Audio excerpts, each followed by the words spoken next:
Okay, so we're in the depths of getting into the depths of neural networks. It's meant to be a pun. So last time we left off, and we had just finished talking about radial basis function neural networks. So as a quick reminder, neural networks, RBF and N. So as a reminder, I initially pitched these as kind of a modification to the single layer perceptron, to the binary classifier, where we get to transform the space to allow us to classify things that were not linearly separable. And then I finished off saying that even though I kind of pitched it as sort of a modification of one neuron, really what we built was a network of neurons. And so the way that looked like is we had our feature set, here, our x1, x2, all the way up through xn, and this was our feature vector.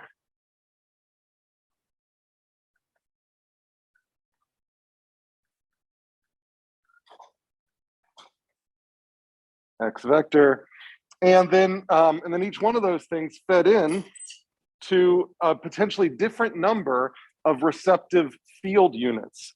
And so for the radial basis function, let's say I had R1, R2, all the way up to maybe an RM.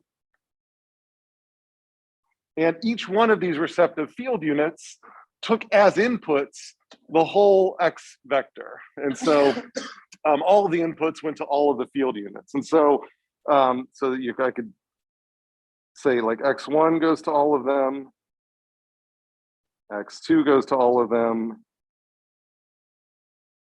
all the rest of them go to all of them as well.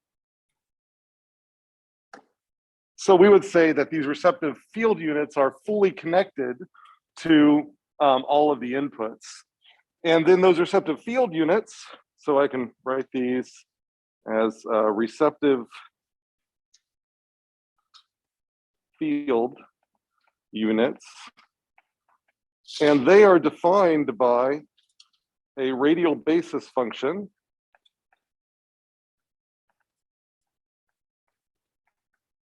which itself has a center, which I can call maybe CI, which is configurable. And so the idea here is you come up with a set of these, so those radial basis functions, we're saying they could be depressions in the feature space. And so they're maybe one everywhere, except for a particular small section of the feature space where they're depressed and less than one.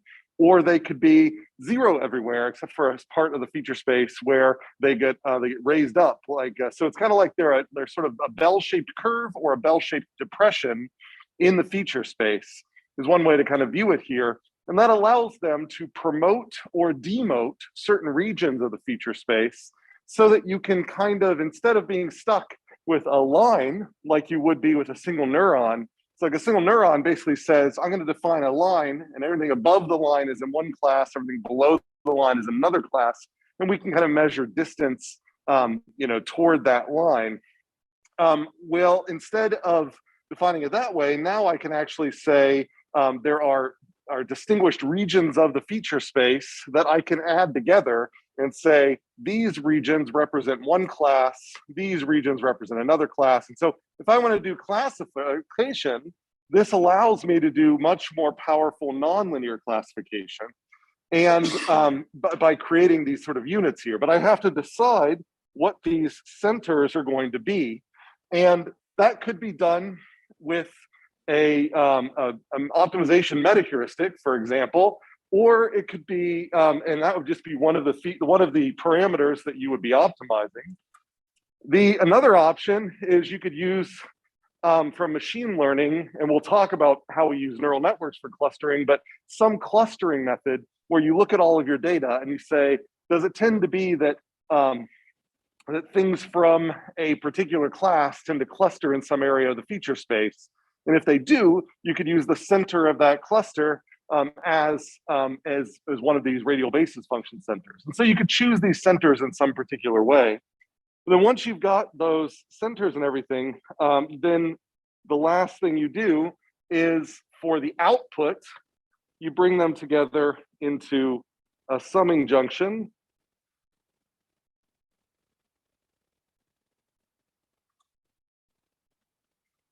Where each one of these has a weight. And so I guess to sort of be similar to what I did before, I'll draw a little gain function here, where this is W1, this is W2, and this is Wm, so that you get a weighted combination of those features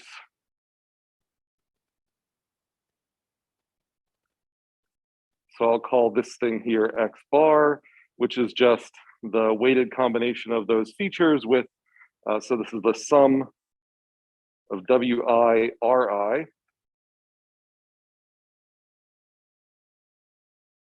And then I've got an activation function here, and this activation function could be, for example, if I'm doing classification, it could be a threshold, or if I'm doing function approximation, then maybe it's just linear. So it's just like the identity function that passes it straight through.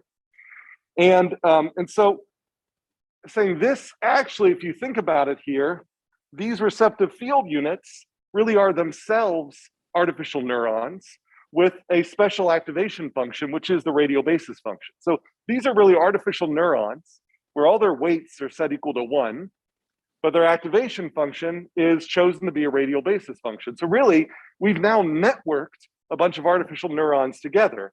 We have kind of our standard artificial neurons. So this is, here is just back here. We can call this sort of an output neuron.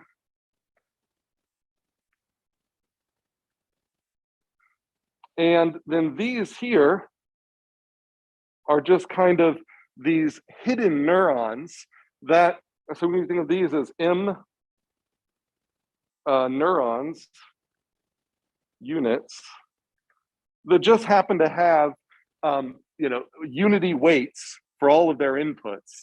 So M neuron units fully connected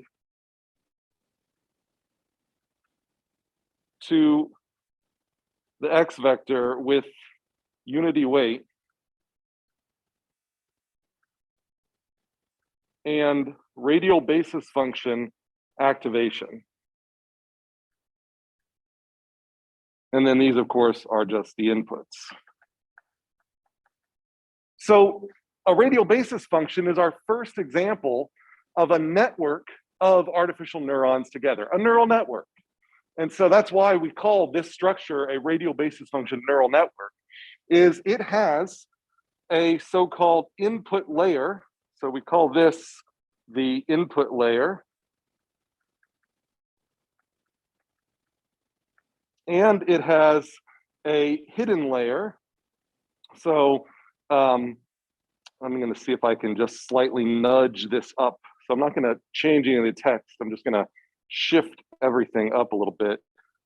So this shouldn't require any erasing or reconfiguration on your part, if I can manage to do it. I think I can do it. I think I can.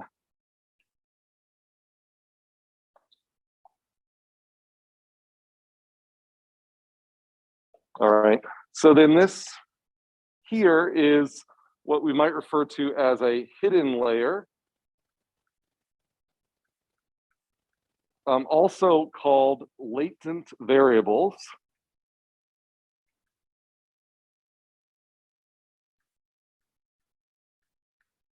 And then we have an output layer, which in this case is a single neuron.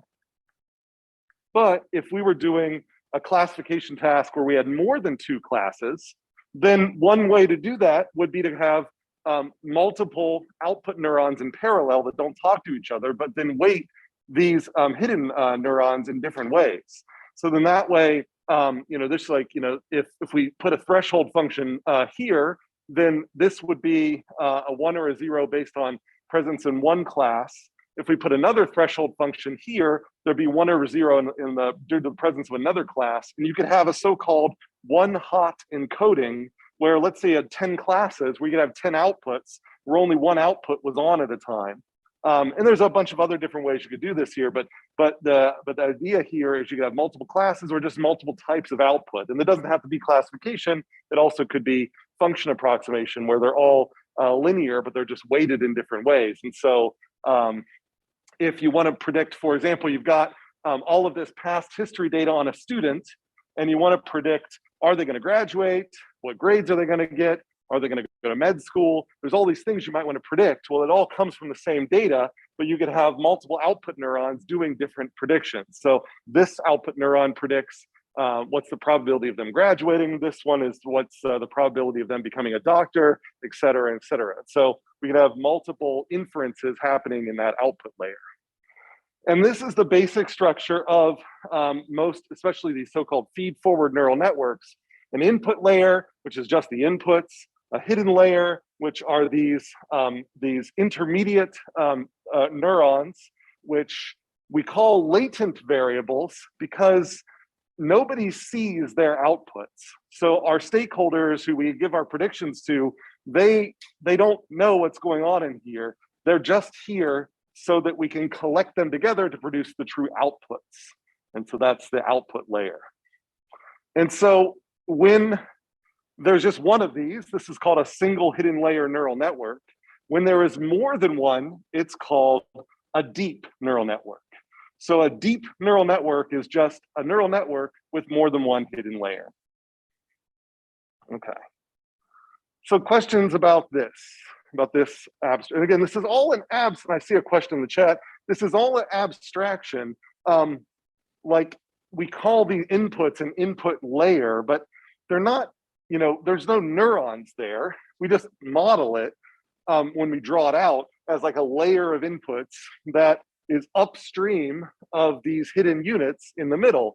But again, when all this is implemented, this is just going to be a vector, and each one of these are just going to be functions. And so like when you actually implement this in a computer, you're not building algorithmic structures that look like this. You're just building functions. And this just gives you a way to draw out the functional relationships between the variables. But in reality, how it's actually implemented is just, we know the function for this, it operates on the vector for this. All these functions outputs get summed together, that generates another variable. That variable is operated on by another function. So I could write all this out in math. And so as you move on doing more work with neural networks, then you find that this perspective isn't really used much. People might talk about how many hidden units they have or whatever, but when they're actually writing the theory of what's going on, they just a lot of times just use matrix algebra. They say, they simplify everything down into vector operations where vectors are operating on matrices are operating on vectors. Those vectors are then being operated on functions, and the outputs are then getting operated similarly. So it's just as a string of functions and vector operations. Or tensor operations, it's kind of a generalization of that. So that's kind of what's going on here. That's our simple radial basis function neural network, which is our prototype neural network. So there's a question, can a hidden layer have a meaning in a physical systems like states in a state space model, or are they always arbitrary, defined by the provided data? A hidden layer, it can have meaning, but hidden layers are not unique for a given input-output map. So if you take a course on systems theory, the latent variables often have a lot of flexibility in input-output maps, and that what I kind of mean by that is there can be transformations of these latent variables that can put them kind of in, you can sort of restructure them, and it requires you restructuring the weights of the output matrix, maybe restructuring the weights going into here. So in a general neural network, these would have, going from input to hidden layer, those weights would be adjusted too. And so it may be that you can reorganize the hidden layer and still get the exact same output. And so you don't want to, they don't necessarily have a physical the physical meaning, but the dimensionality sometimes is important. Like we know that in order for us to properly map this input to output mapping, we need at least 8 latent variables. And it's sort of like degrees of freedom. We need to be able to slice up the input in 8 different ways in order to put it back together to properly approximate the function we're looking for. So it's more like the dimensionality of the hidden layer is kind of the most important thing. Now, I should say, I guess I should back up a second and say there are certainly models of natural processes, psychological processes, where these latent variables do have meaning. So if I'm trying to decide or describe statistically how someone makes a decision, then there are latent variables having to do with like their internal states, like how a person feels, their emotion at the time, how hungry they are. These things that may not be observable to me, but I need them in order for my theory to work. And that's really, in statistics, what we mean by latent variables, as these are variables that are not obvious from the data, but need to be inferred to exist in order for the input-output relationship that we observe to make any sense. So sometimes they'll have meaning.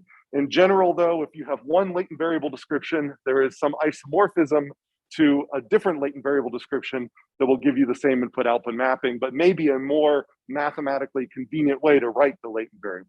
So I hope that answers your question. All right, any other questions about this?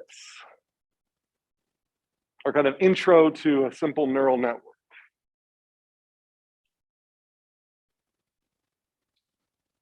Okay. So if I I see another question online. To what extent can the hidden layer be made explainable? Seems like it's kind of a black box. And yeah, so when you hear a lot of buzz about explainable artificial intelligence, about neural networks being black boxes, then it has to do with the fact that neural networks get their flexibility to approximate functions through a high degree, a high dimensionality of this space here. And because these transformations in the middle don't have physical interpretation, then they are prone to being difficult to explain. But these are the things that are kind of doing the heavy lifting of the neural network. There are ways in which you can add explainability. So a PhD student of mine who graduated recently was doing had a deep neural network that analyzed video data of social systems, and the neural network could predict phase transitions in the social systems over time. So, how far away from looking at a 30-second video segment, he could tell how far that society was to a particular transition where everyone was switched into one sort of behavioral pattern. But it was like a 21-day video total, but from 30 seconds, he could predict where things were in there. And so you'd have to say, well, what the heck was the neural network looking at?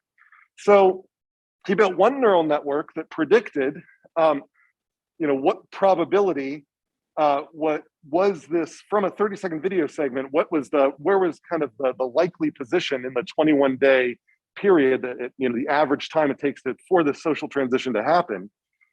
And then after he built that neural network and showed that it was pretty accurate, he built a second neural network that could sort of, well, I don't want to say it exactly like that. He built a second tool that could look at the hidden variables and then interpret them back in the context of the video data that was being forced into this. And so what he was able to do is, as one neural network was running, he had another inference engine looking at the hidden variables, merging it with video data, and turning them into little spotlights on the part of the video that the neural network was looking at in order to make its decision.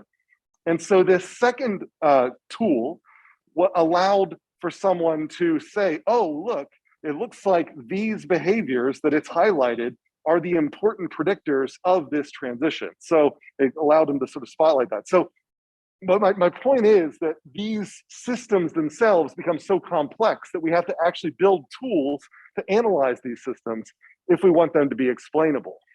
The other things you can do is you can add symbolic meaning to some of these things so that they're not all just purely numerical, and you can kind of restrict the structures that can exist here so that they have meaning kind of by default. So they're not just sort of all fully connected. And that's kind of what we're going to get into when I talk a little bit about convolutional neural networks here in a second. So it is a fair point that the flexibility in these neural networks comes with a lack of understanding of what's going on inside them. All right, so any other questions? I think that's all the ones online. Okay, all right, so I've been talking about function approximation. So, so that means that if you give me any function, and it could be a simulation. So I give input variables to simulation, I see what the output is. And I mentioned that radial basis functions are used in surrogate optimization, where you run an expensive optimization objective, and it takes a long time to calculate, but gradually you train this function approximation tool here, this radial basis function, to become a stand-in, a surrogate for the costly optimization objective. So as this starts to become a good approximation of the real optimization objective, it can be calculated very quickly. And because it can be calculated very quickly, it's much easier to take optimization steps using the surrogate than it is using the real thing.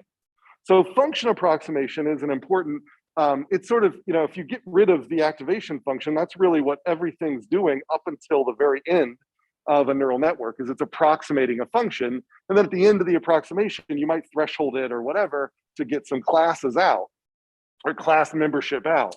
So function approximation is really important.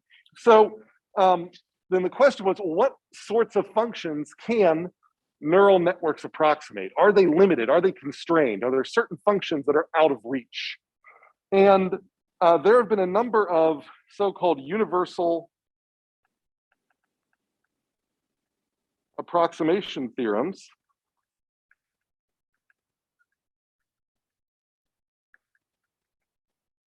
And there have been several of these, but I'm going to refer to just sort of a one that is attributed to George Cybenko, where it basically says,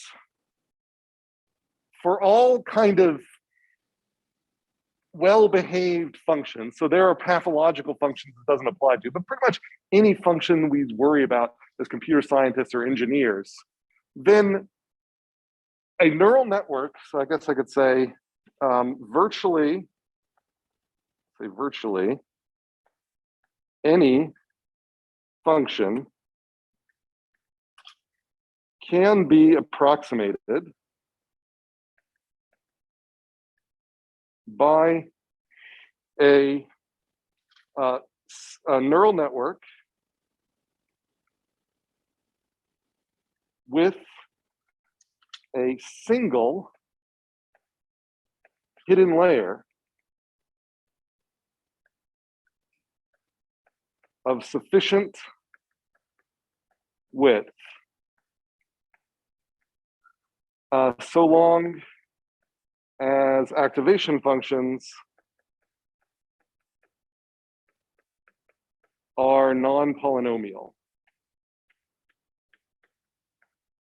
So that's kind of a compressed version of the theory. All this is basically saying is, so long as you don't have polynomial, like linear activation functions in the middle of your neural network, then, so as long as you've got that non-linear transformations in the middle of that neural network, every single function that you would want to approximate, there technically exists a neural network. It may have a huge number of hidden nodes, but there will exist a neural network with perhaps a large number of nodes where each node is going to have an activation function that'll be this kind of non-linear, non-polynomial activation function that will be able to approximate your function to arbitrarily small differences.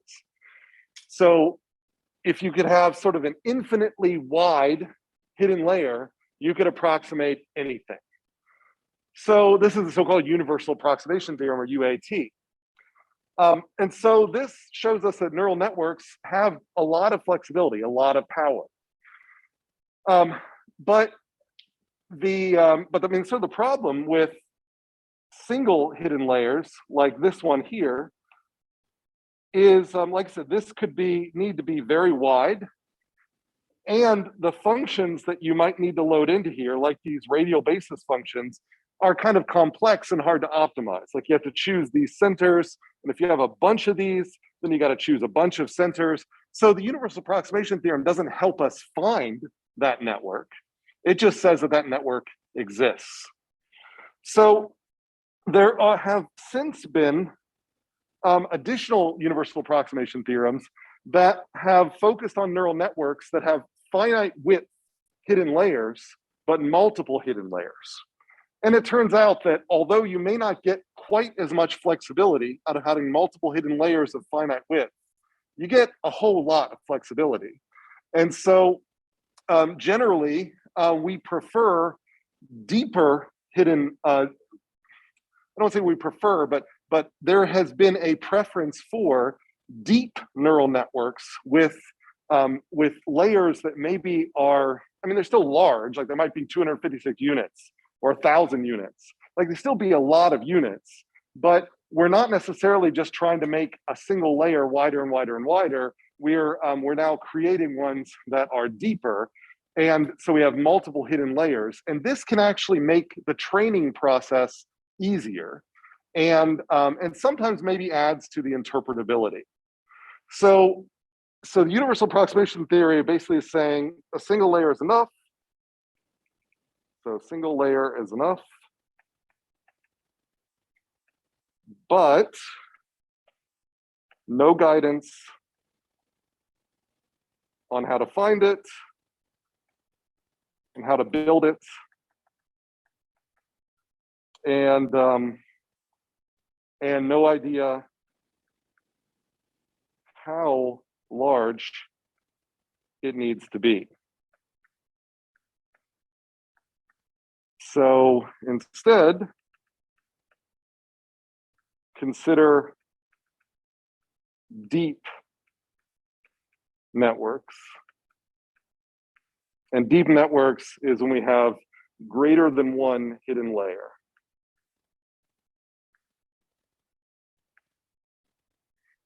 Yeah.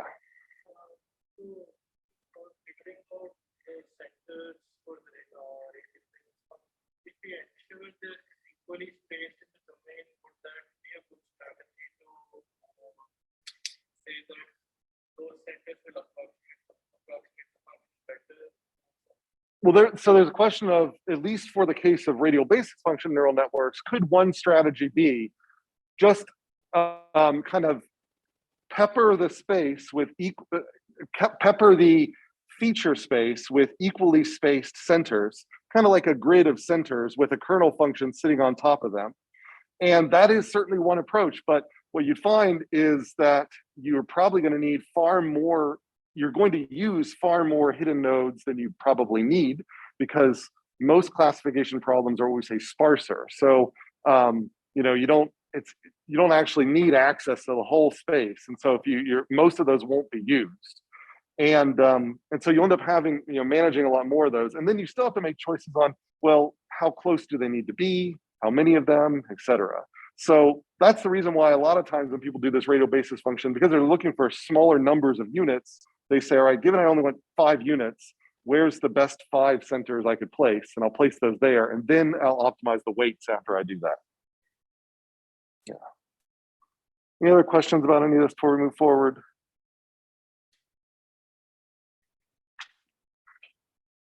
Okay. All right, so enter into this the multi-layer perceptron. So this is a generalization of the single layer perceptron in a deep architecture. So the multi-layer perceptron we're going to see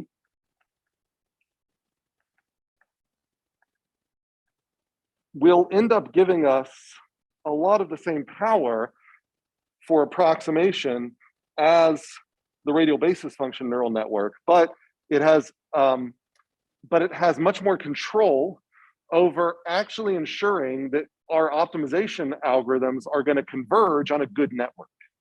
So we'll see how that works here. So multi-layer perceptron, and we'll see that there are some popular multi-layer perceptrons that are themselves inspired by aspects of the human brain.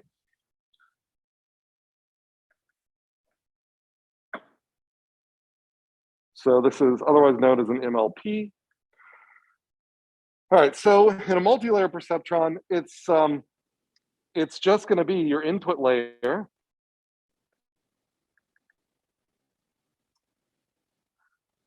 So input layer.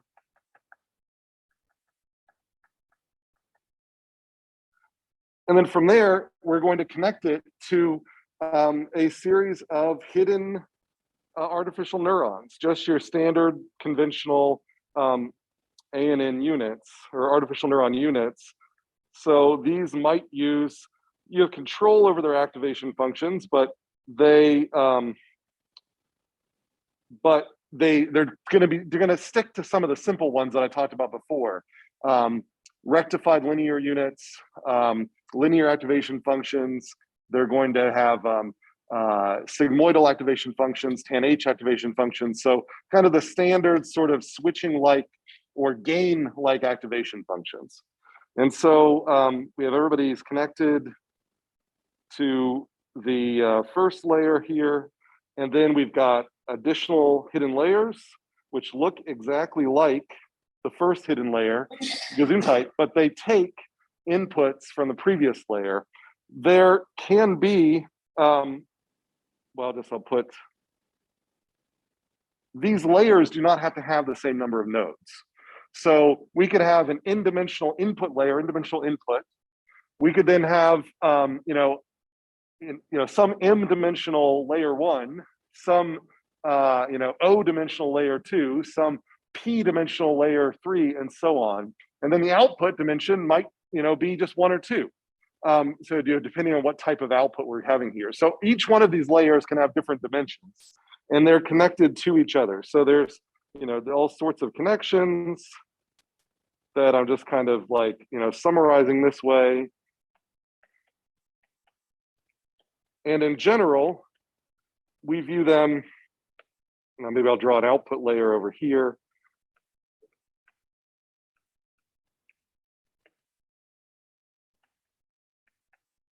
And so we're going to, these are our hidden layers.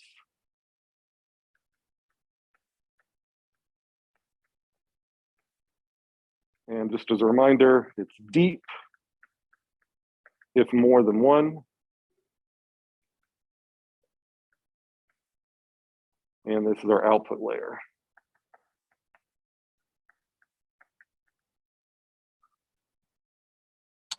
And so in the multi-layer perceptron, the perceptron usually means a classification problem.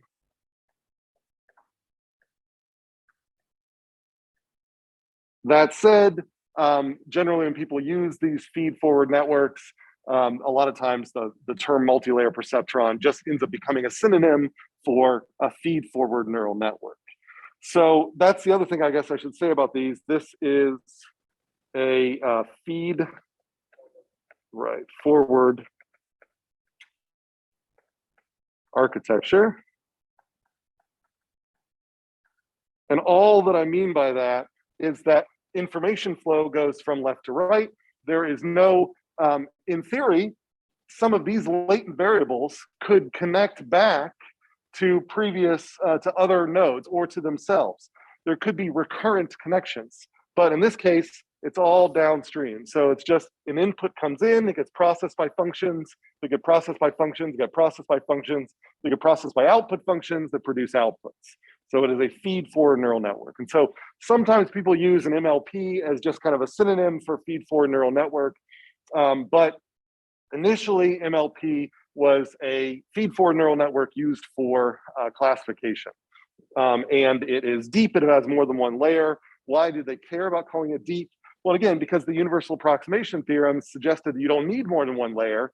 So the deep neural network community, or the neural network community said, well, what if we add additional layers? What does that give us? And for one thing, it can help with training, but the other thing is it creates these kind of tools that have modularity.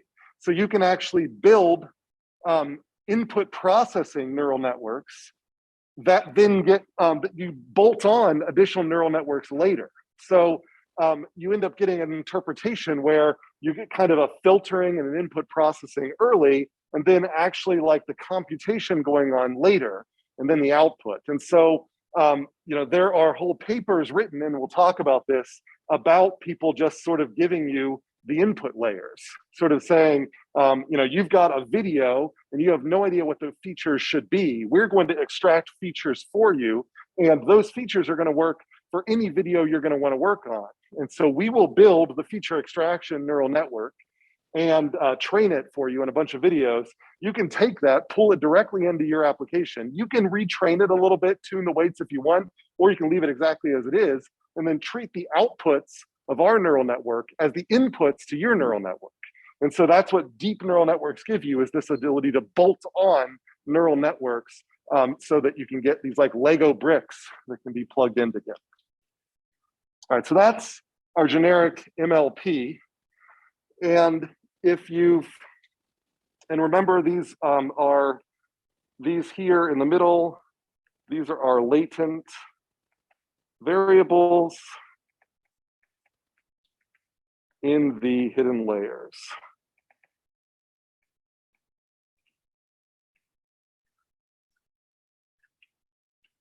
And the other kind of note that I'll mention here is generally, I'll put down here, activation functions are nonlinear. And that's because if you had a bunch of linear activation functions here, then the output from one hidden layer to the next hidden layer would just be a linear combination of the outputs from the previous hidden layer. But if that hidden layer was a linear combination of outputs from it, then you do a little bit of algebra and you can end up generating connections directly from one layer to the far layer, skipping this layer here just by changing the weights. So in other words, if all of these things are linear, then you can replace a bunch of hidden layers by a single hidden layer with weights that kind of accumulate all the weights from the previous one. So it doesn't make any sense to have a bunch of linear activation functions in your hidden layers, because those hidden layers are just doing extra work. They're just sort of multiplying something by 6 and then dividing it by 3. And like, if you're just scaling things up and down and up and down and up and down, just put all that stuff together and figure out what the one factor is. And then and then just have a single layer which does that. So, so that's why you don't have linear everywhere here, because it's just a waste. Because, you know, so that's why if we have nonlinear, then we really do have a difference here where these variables, these latent variables, are distinguished from each other. They're distinctive. So the hidden variable here will mean something more than the hidden variable here. This won't just be a scaled version of this because of those nonlinear activation functions. They change them kind of fundamentally. So generally, we might have linear activation at the output. We're going to have nonlinear activation in the bulk of the network. Okay, now, a lot of you probably heard about convolutional neural networks. We're getting there. A convolutional neural network is a type of this, and we'll talk about why we have convolutional neural networks. But for now, we're sticking with this very general version where we're going to refer to each layer as being a fully connected layer. And that just means that this layer is connected to everything from the layer before it. And so we'll say all of these are fully connected layers. In principle, you don't ever build a neural network where every layer is fully connected, and because it's just too hard to train. But we're going to talk about that, and then after we talk about how you, in theory, train these networks, then we're going to then talk about what are special versions of the multi-layer perceptron or the feed-forward neural networks that are easier to train, and that's where we get into things like the convolutional neural network. All right, so any questions before we get into training of this thing and the so-called backpropagation? Oh, I see a question popped up here. All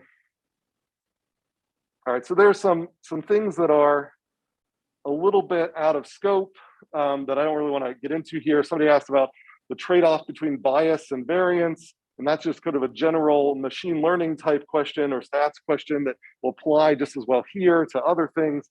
So I'm not going to worry too much about getting into that right now. And there's some questions about gradient ascent, which is about what we're about to get into. And does multi-layer, given the benefit of training gradients fast? Okay, then there's questions about backpropagation, but we haven't even gotten into back. That's what we're about to discuss. So I'm going to hold off on those questions too. Okay, so then the question is, how do we do, this is multi-layer perceptron supervised learning.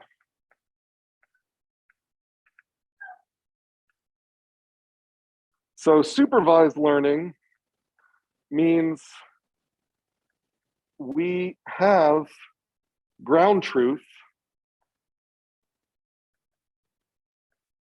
or a training set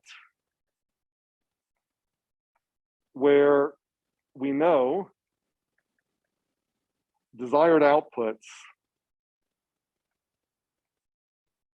for given inputs.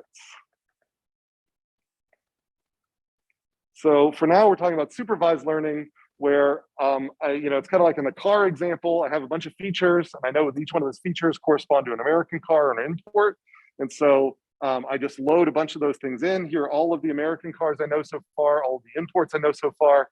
And then after I train the neural network, it approximates that data set so that later, when a new car is built, I can take those features in without knowing if it's an American car or an import. I don't know why I'd want to do this, but then I could take those features in, plug it into my neural network, and it would make a prediction. Based on past data, this looks like an American car. Based on past data, this looks like an import.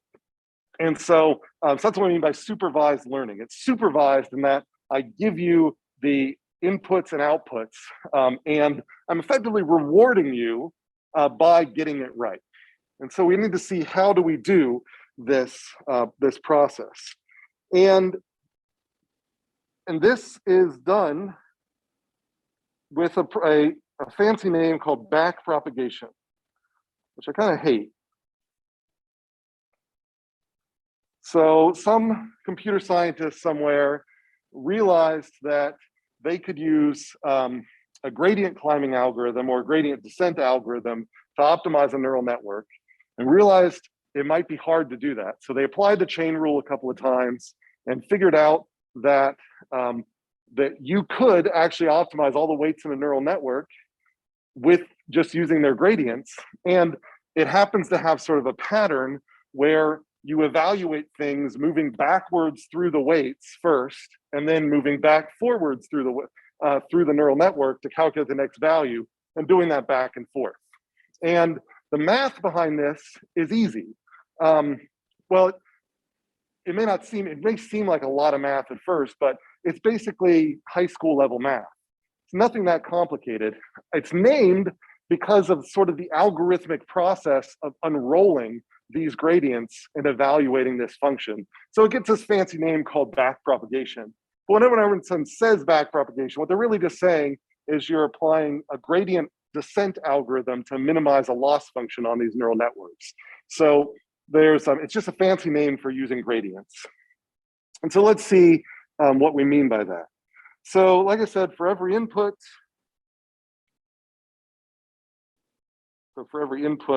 X, there's a produce output, and I'm just going to say a scalar output Y for now. And so then we have a training set of, let's see what variable I used, of n data points, capital N data points. And so you can imagine we've got like an x1 and a y1. We have an x2 and a y2, all the way up to an xn and a yn. And so we have inputs and outputs, and we would like the weights of this neural network to approximate whatever this relationship is. So we're just doing regression. We're doing non-linear regression here. And so because our goal is to choose the neural network weights to ensure, I'll say Y estimate, and this is the output of the neural network, is close to Y for given inputs. And so how do we do that? This sounds like an optimization problem where we're minimizing the mistakes that the neural network makes. And so we can come up with a so-called loss function that we want to minimize. And so I'm going to introduce this loss function, which is just the sum of squared error. You can use other loss functions, but it's sure nice if they're differentiable. And so, so that's one of the reasons why this is commonly used. And that loss function is basically going to be E is our loss function. Imagine we're like minimizing energy for E. And I'm just going to take the, I'm going to do 1/2 scaling. It doesn't really matter the 1/2 here, but it just makes the differentiation easier later, times the average of the kind of squared differences from the desired outputs and the correct output. So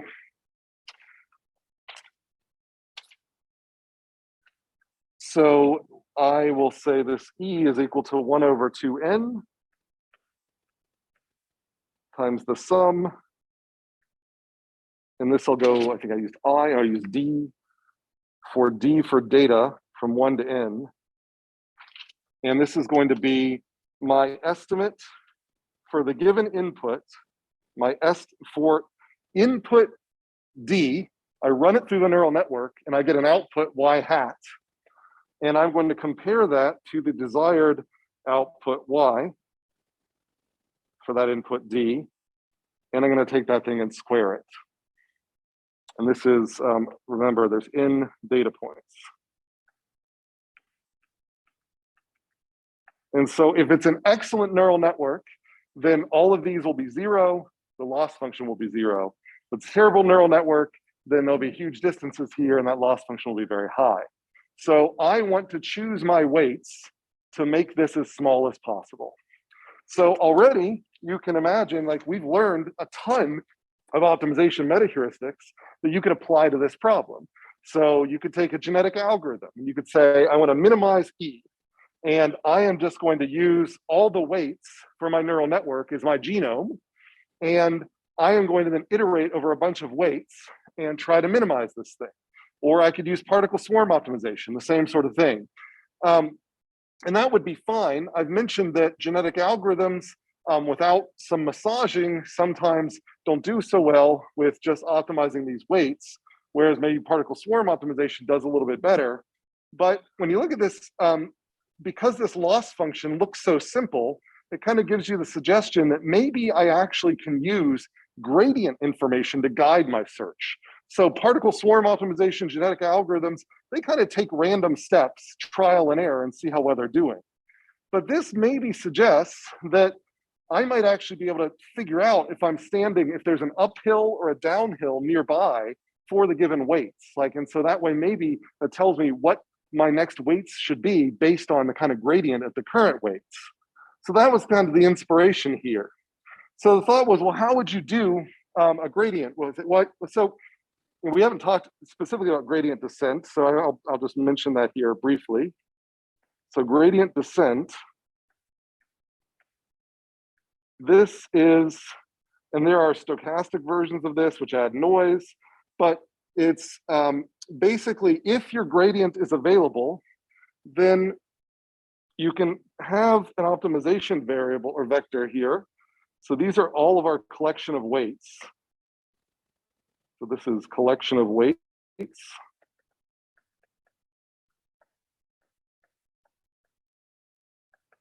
And this is step in optimization algorithm.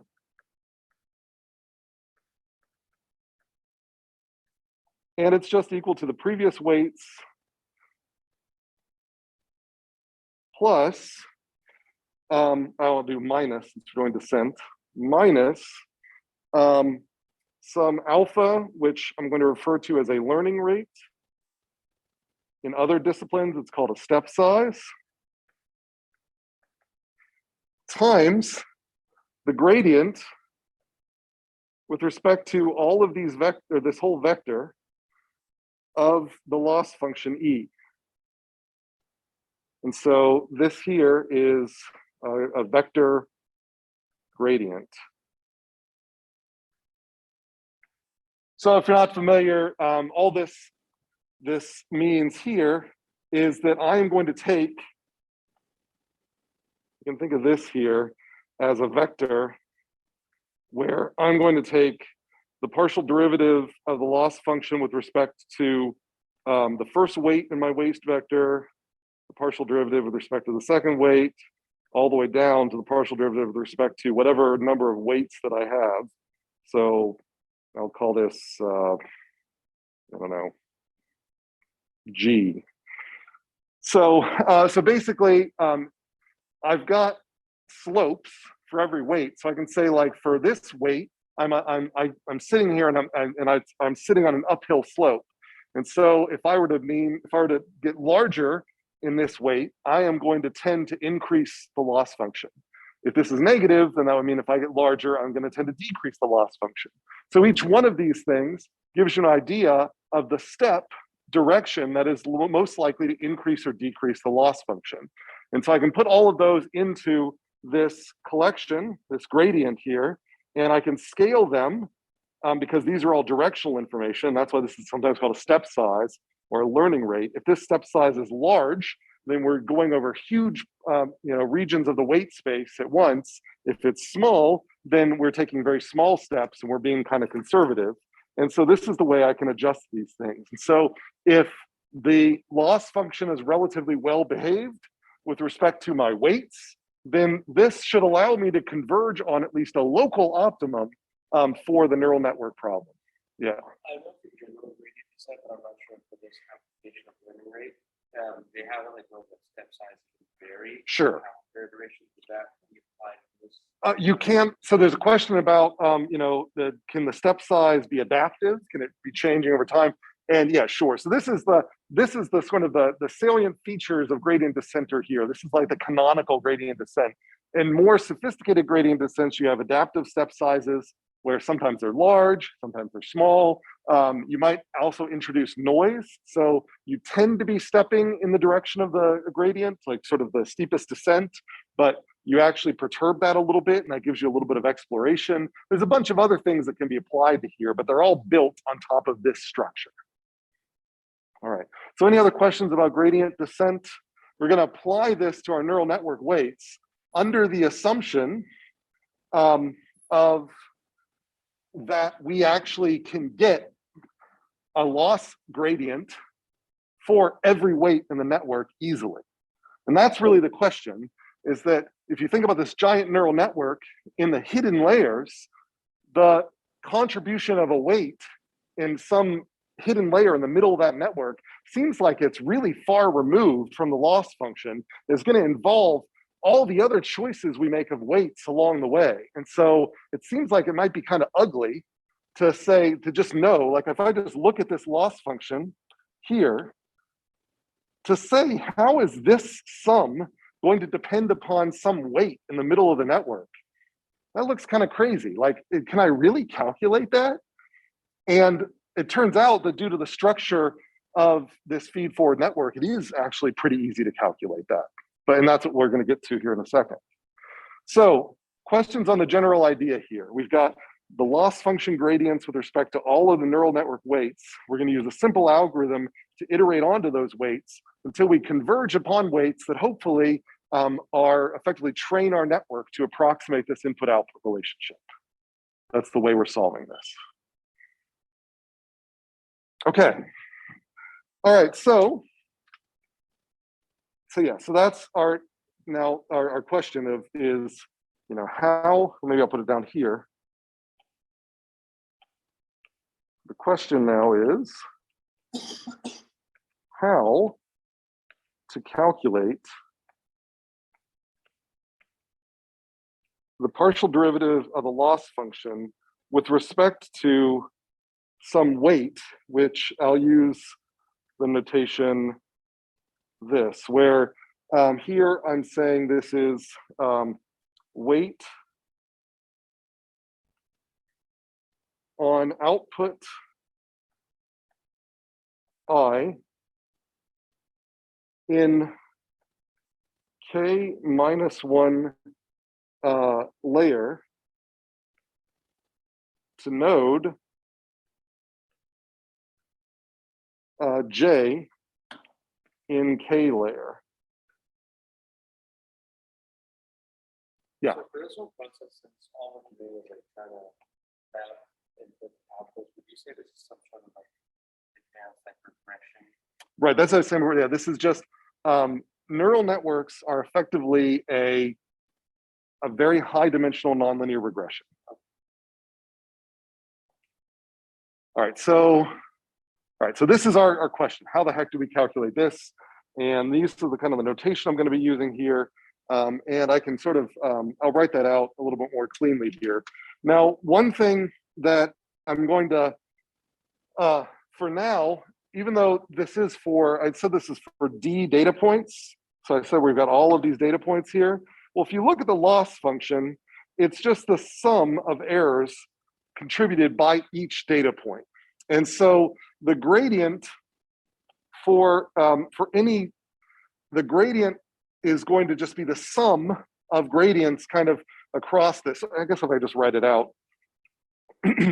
So if I think about it, the partial derivative of our loss function with respect to whatever the weight is, and I'm just going to abbreviate it with W right now without the subscripts, is just going to be 1 over n times the sum from d equals 1 to n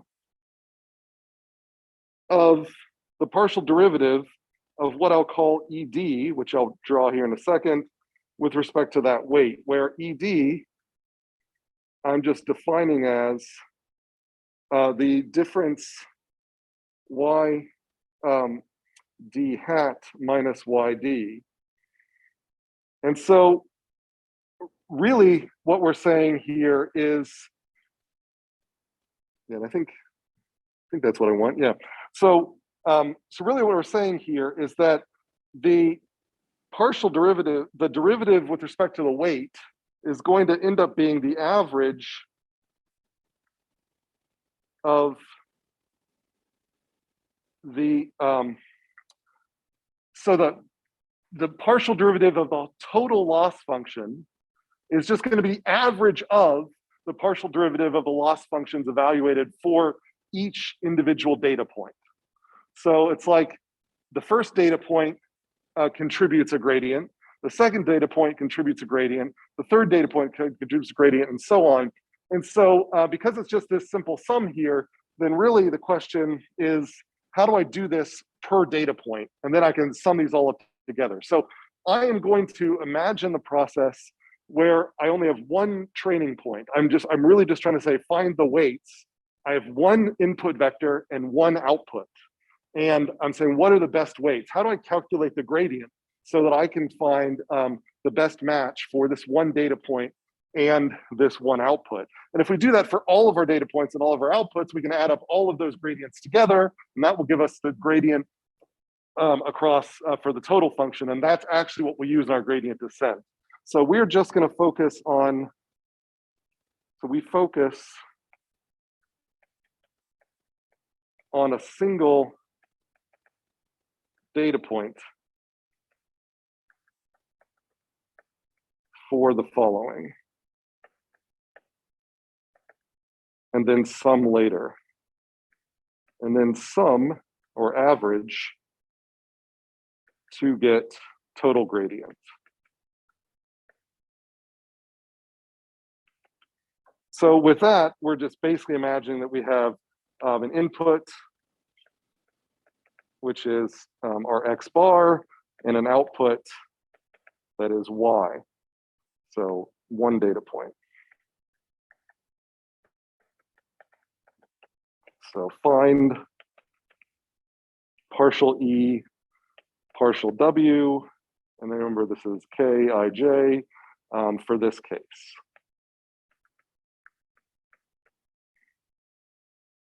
Hopefully that'll make more sense as we go here. All right, so how do we start this backpropagation process off? Or what I keep calling backpropagation. So recall, for every neuron that is in this giant mess of multi-layer perceptron, we have this mathematical relationship.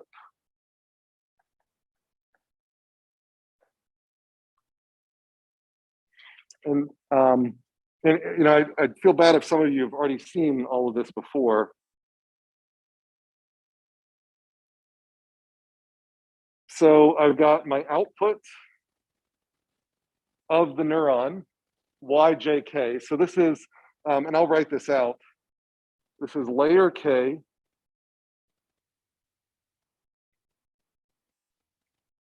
And then in layer k, we have output node j. And so that neuron's output is just going to be the output of an activation function, ajk. That's what that a is here. And it takes, in its argument, the weighted sum of the outputs from the layer beforehand. So I can then write this as the sum of, I'm going to use L, from L to, I'll do 0. I'm going to move this down a little bit here so that it's not as compressed.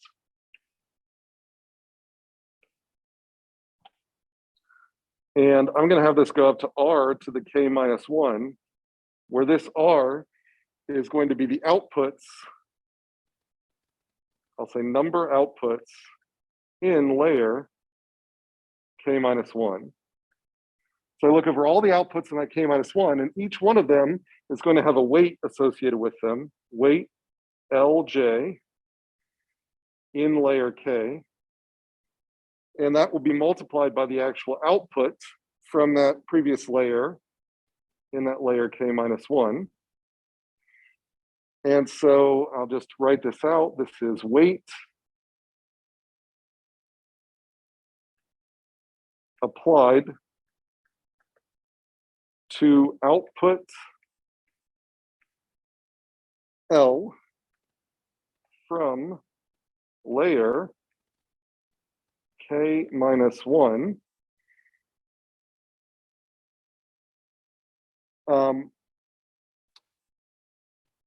Yeah, and then it's used, so, and that's the weight applied to output L from layer K minus 1, which then gets accumulated on our node J in this current layer K.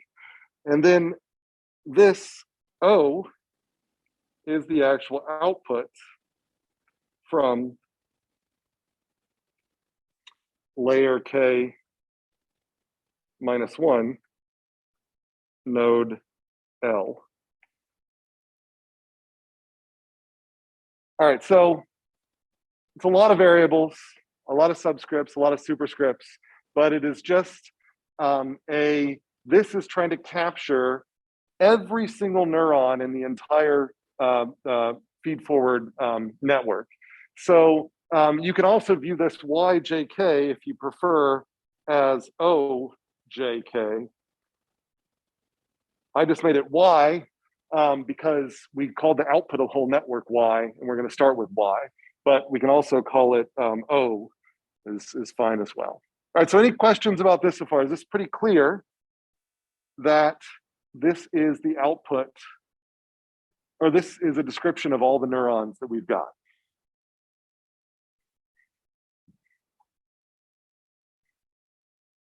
All right, so to make things a little cleaner, I'm going to introduce something that takes the place of this argument.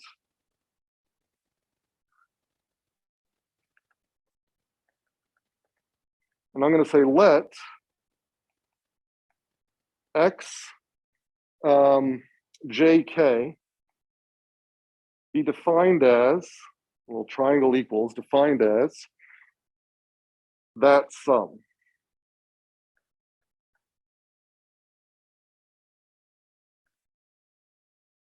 Rk minus 1, W, Lj, K, O, Lk minus 1. All right, and that's just to clean up this a little bit so that so later we can start using x instead of this giant sum, and we can take partials of x with respect to the weights as well. Okay, so let's try to get the main step here. So this is something we need to remember. So what I'm going to say is, so now I need to, the whole goal is to find this partials. And so I'm going to say, well, the partial of our loss function with respect to any of these weights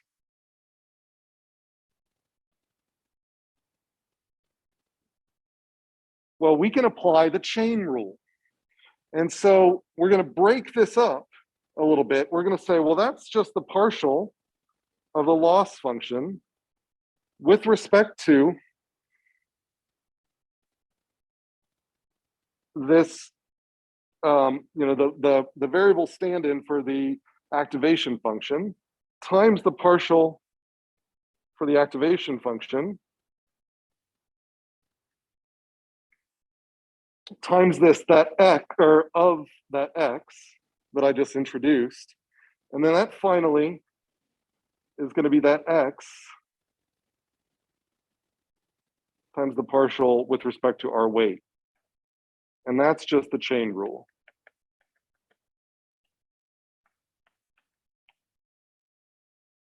Is that pretty clear? That's going to drive this whole thing. All of backpropagation is the chain rule. All right, so now we have really two cases to think about. And I think I have a couple of minutes, so let me at least kind of show you where this is going. We really are going to focus here on what happens if we're in the output layer or the hidden layers to this term right here. So if you're in the output layer,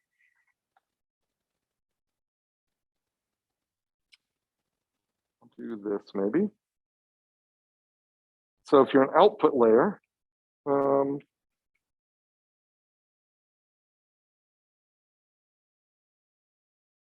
if I'm in the output layer, then the partial derivative of the loss function with respect to this kind of this output function is just going to be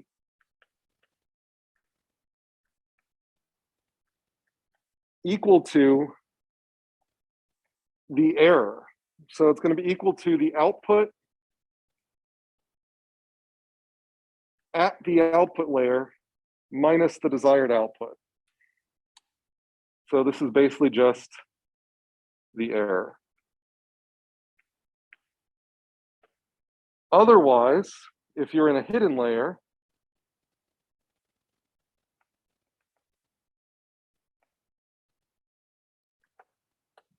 then it's just going to be equal to the partial derivative of E with respect to this guy is going to be equal to the sum from L equals 1 to the number of units in Rk plus 1 of the partial derivative of E with respect to AK plus 1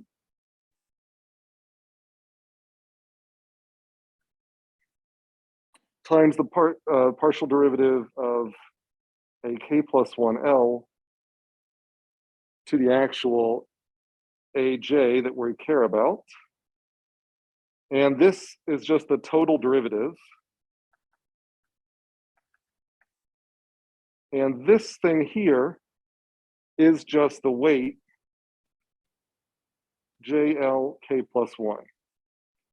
And I'll go over this again next time, but I just wanted to at least put basically the punchline here.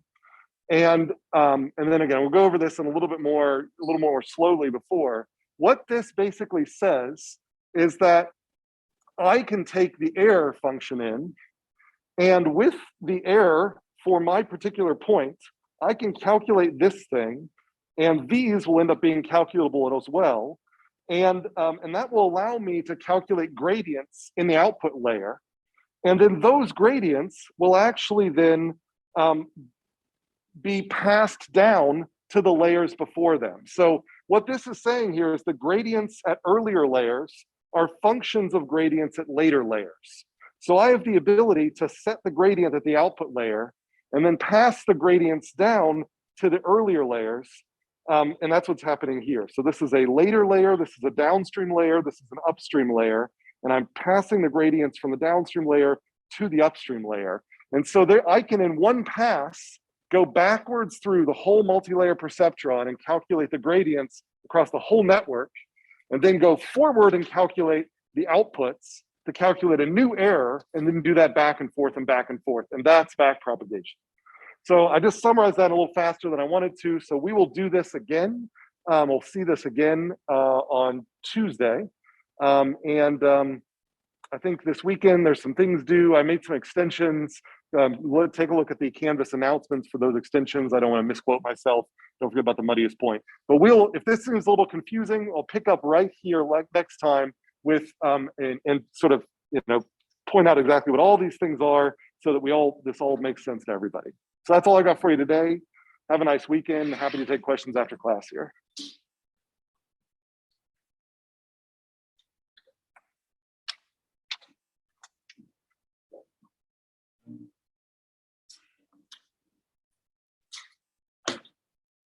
Before I end the call, are there any questions online? If not, I will see everybody next week. Okay.